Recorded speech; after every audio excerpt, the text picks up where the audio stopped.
Bismillah is the beginning of all good things. We too shall start with it.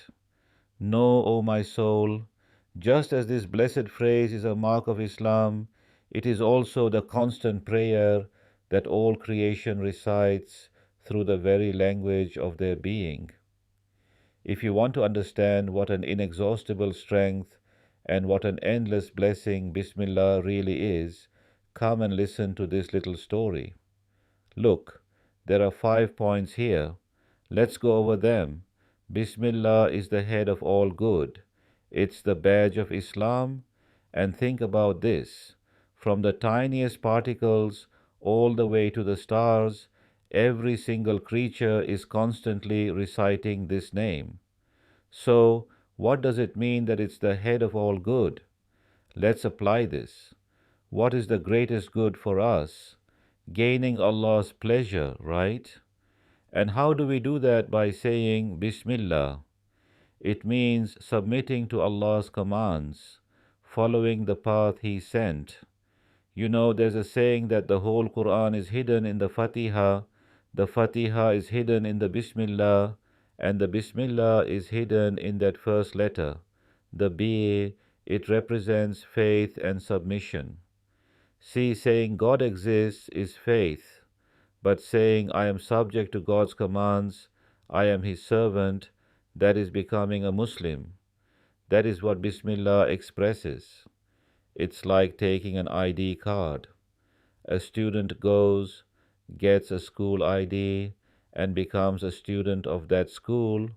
A man goes to a country, gets a passport, becomes a citizen. You have to take an identity in this world. Whose identity? When you accept the identity of being a servant of Allah, you have said Bismillah. But it can't just be words. If a student says, I'm a student, but never follows the school rules, it's just empty talk. Real Bismillah means you believe and then you follow. Now, why do we start with it? If our goal is to succeed in goodness, the key is Bismillah. Everything in the universe says it and succeeds. So if we want to succeed, we have to say it too. If you want to understand the power of this phrase, look at this analogy. Imagine a Bedouin traveling through the great Arab deserts. You know what a desert is: endless sand, scorching sun, no water, no markets to buy food, and dangers everywhere. Enemies, bandits, lions, snakes. You are helpless and poor in such a place. For a traveler to survive there, he must take the name of a tribal chieftain and enter his protection. Why? Because if a bandit attacks, you say, I am traveling in the name of such and such chief. The bandit sees the power of the chief behind you and backs off. You enter a tent, and because of that name, you are treated with respect. Now, two men go on such a journey. One is humble, the other is arrogant. The humble one takes the chief's name. The arrogant one does not. The one who took the name travels safely everywhere. If he meets a road bandit, he says, I travel in the name of the chief. The bandit vanishes. If he needs something, he gets it. But the arrogant one, oh, he suffers indescribably. He trembles constantly in fear. He has to beg for everything. He becomes both disgraced and miserable. He is always terrified. Will a snake bite me? Will a bandit come? Even when nothing is happening, the fear is there. Now apply this to reality. O my arrogant soul, you are that traveler. And this world is that desert. Your weakness and poverty are endless. Your enemies and your needs are infinite. Can you survive on your own power? We are sitting on a spinning globe of magma. If God didn't hold it, it would swallow us. Stars could fall on us. We get old, we get sick. We are helpless. But when you say Bismillah, you are taking the name of the eternal owner of this desert. You are connecting your infinite weakness to His infinite power. You become his soldier. You act in the name of the government, so to speak. Think of a soldier. He enlists. He acts in the name of the state. He doesn't fear anyone. He says, in the name of the law, and he can do things he could never do alone. A soldier isn't acting on his own strength. He has the strength of the whole army behind him. When you say Bismillah, you are linking yourself to the vast mercy and power of Allah. Your weakness becomes your greatest advocate, asking for his help. If you don't do this, look at the people who don't have this connection. They are full of anxiety. It's peak anxiety season, isn't it? They call it panic attacks. They call it depression. Why?